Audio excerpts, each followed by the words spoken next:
क्या आपने कभी सोचा है कि काश अंतरिक्ष में फिल्म देखने या रहने का मौका मिल जाए, या एक दवा से कुपोषण का खात्मा हो जाए, या चर्च में किसी महिला को पृष्ठ बनने का मौका मिल जाए। तो अब ये सारी बातें हकीकत होने वाली हैं। यकीन मानिए, आप ये सब 2024 में होता देखेंगे। आज की स्टोरी में बताएंगे कि दुनिया क्या नया करने जा रही है 2024 में। आइए हम लोग शुरू करते हैं।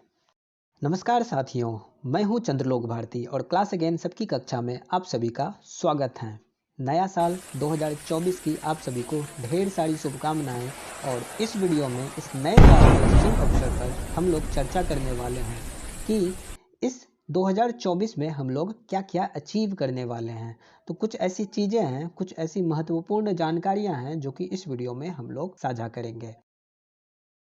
तो पहला है, अंतरिक्ष में फिल्म स्टूडियो को बनाया जाएगा। तो इंटरनेशनल स्पेस स्टेशन के कॉमर्शियल विंग एक्सियोम स्टेशन पर दुनिया का पहला फिल्म प्रोडक्शन स्टूडियो और स्पोर्ट्स अरीना बनेगा। इसे स्पेस एंटरटेनमेंट एंटरप्राइज कंपनी तैयार कर रही है। स्टूडियो का नाम SEE-1 होगा और दिसंबर 2024 तक बनकर तैयार होने की संभावना है। धरती से करीब 250 मील ऊपर अंतरिक्ष में कंटेंट क्रिएटर्स अपना कंटेंट प्रोड्यूस, रिकॉर्ड, ब्रॉडकास्ट और लाइव स्ट्रीम कर सकेंगे। तो फिल्म की शूटिंग और प्रीमियर के लिए यहाँ फिल्म, टेलीविजन, म्यूजिक और स्पोर्ट्स इवेंट्स आयोजित किए जा सकेंगे। हालांकि एक साथ कितने दर्शक यहां आ सकेंगे यह अभी तक तय नहीं किया गया है। यहाँ डायरेक्टर डॉग लीमैन अपनी फिल्म शूट करेंगे जिसमें टॉम क्रूज हैं और अंतरिक्ष में शूट होने वाली ये दूसरी फिल्म होगी।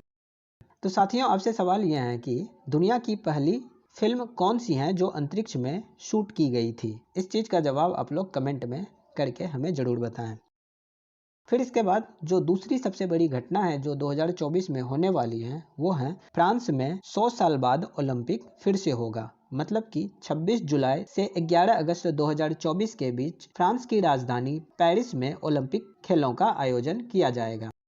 तो पेरिस ओलंपिक में 32 खेलों के 306 इवेंट होंगे और ओलंपिक में पहली बार ब्रेक डांस को भी शामिल किया जा रहा है। इससे पहले साल 1900 और साल 1924 में पेरिस में ओलंपिक खेलों का आयोजन हुआ था, यानी कि 100 साल बाद पेरिस को मेजबानी का मौका मिल रहा है। इस इवेंट में करीब करीब 8 बिलियन यूरो का खर्च आएगा। इतिहास में अभी तक सिर्फ लंदन ने ही 3 बार ओलंपिक का आयोजन किया है। 2024 के बाद ऐसा करने वाला पेरिस दूसरा शहर होगा।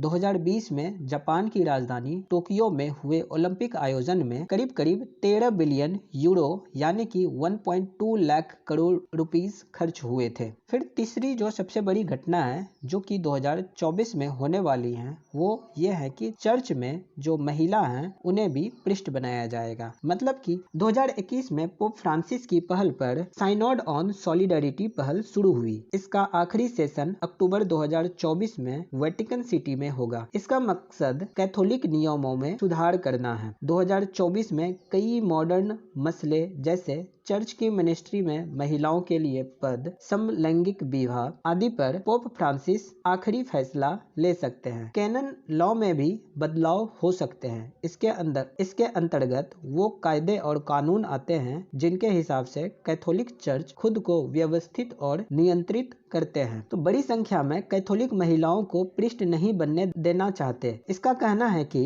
ईसा मसीह भी ऐसा नहीं चाहते थे, इसलिए उनके 12 शिष्यों में कोई महिला नहीं थी। तो 2000 साल बाद पोप सहित किसी को भी ईसा मसीह द्वारा स्थापित चर्च के डिजाइन को बदलने का अधिकार नहीं है, विशेष रूप से किसी संस्कार का सार। 2021 में पोप ने कानून में कुछ संशोधन किए थे जिसके बाद महिलाओं को विशेष तौर पर प्रार्थना के दौरान और कार्य करने की अनुमति मिली, लेकिन वे पादरी नहीं बन सकती हैं। इसके बाद जो और एक बड़ी घटना होने वाली है वो ये है कि यूरोपा पर जीवन की खोज हो सकती है। तो ये यूरोपा क्या है? जुपिटर के मून यूरोपा की बर्फीली चट्टानों के नीचे जीवन के लिए जरूरी पानी और एनर्जी के ऑर्गेनिक सोर्स मिल सकते हैं। ये करीब 400 करोड़ सालों तक खत्म नहीं होंगे। तो नासा का जो क्लीपर मिशन है उसका मकसद यूरोपा पर ऐसी चीजों की तलाश करना है जहां जीवन पनप सकता है। नासा अक्टूबर 2024 में क्लीपर स्पेसक्राफ्ट लॉन्च करेगा।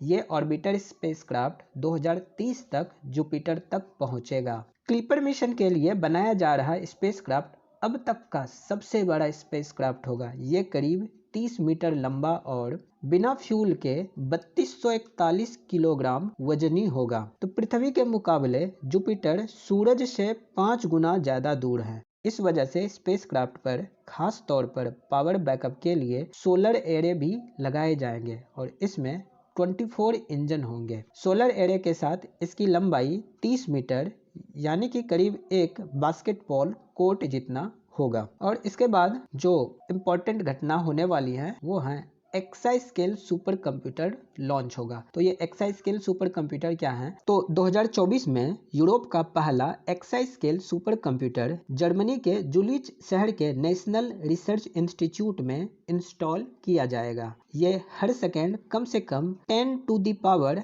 18, इसका मतलब 1 एक्साफ्लॉप इतना तक के कैलकुलेशंस कर सकते हैं।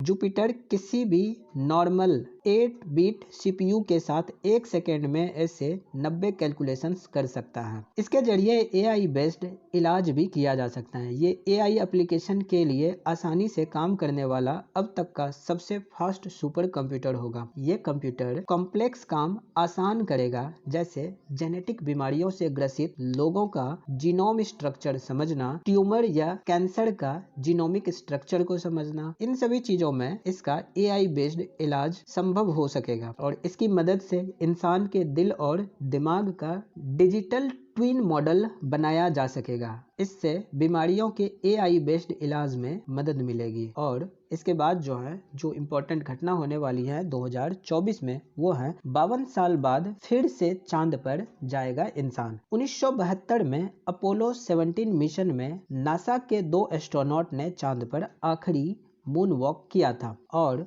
52 साल बाद ऐसी कोशिश फिर से की जा रही है। 2024 में नासा के आर्टेमिस 2 मिशन के जरिए 4 एस्ट्रोनॉट को चांद की तरफ भेजा जाएगा।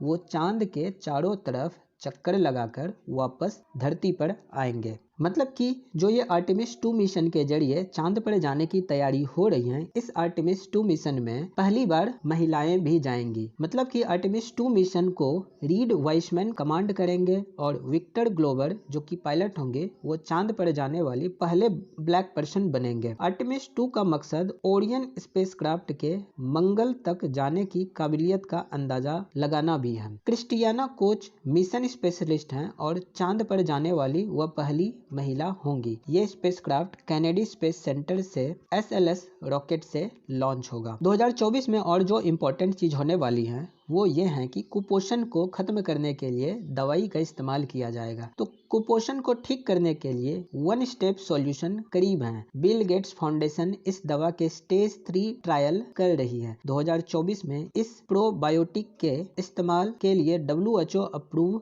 मिल सकता है। इससे कम विकसित देशों को सबसे ज्यादा फायदा होगा। दुनिया में 5 साल से कम उम्र के करीब 9.5 करोड़ बच्चे गंभीर रूप से कुपोषित हैं। भारत में ऐसे बच्चों की संख्या करीब 43 लाख है और ये दवाई 5 साल से कम उम्र के बच्चों में ब्रेस्ट मिल्क को पूरी तरह पचाने में मदद करेगी, ताकि न्यूट्रिशन की कमी से होने वाले कुपोषण से निजात मिल जाए। बच्चों में कुपोषण होने की एक वजह शरीर का सही ढंग से खाना हजम ना कर पाना भी है। बी इन्फेंटिस बैक्टीरिया की कमी होने पर बच्चे माँ का दूध पचा नहीं पाते हैं और इस वजह से बहुत सारे बच्चे कुपोषित रह जाते हैं। तो साथियों, आज के लिए बस इतना ही। मिलते हैं हम लोग अगली वीडियो में। और जाने से पहले आप सभी लोगों को नए साल की ढेर सारी शुभकामनाएं। अगर आप लोग इस चैनल पर नए हैं तो नीचे दिए हुए सब्सक्राइब बटन को क्लिक करें और इस नए साल में आप सभी लोगों का रिजोल्यूशन क्या है कमेंट बॉक्स में कमेंट करके हमें जरूर बताएं। और एक प्रश्न हमने पूछा था और ये प्रश्न था कि अंतरिक्ष में शूट होने वाली जो पहली फिल्म है वो पहली फिल्म कौन थी? तो 2021 में रशियन फिल्म आई थी द चैलेंज नाम से। तो ये द चैलेंज मूवी जो है वो अंतरिक्ष में शूट की जाने वाली पहली फिल्म थी। तो ये जवाब है उस प्रश्न का। तो साथियों, मिलते हैं हम लोग अगली वीडियो में। नमस्कार, जय हिंद।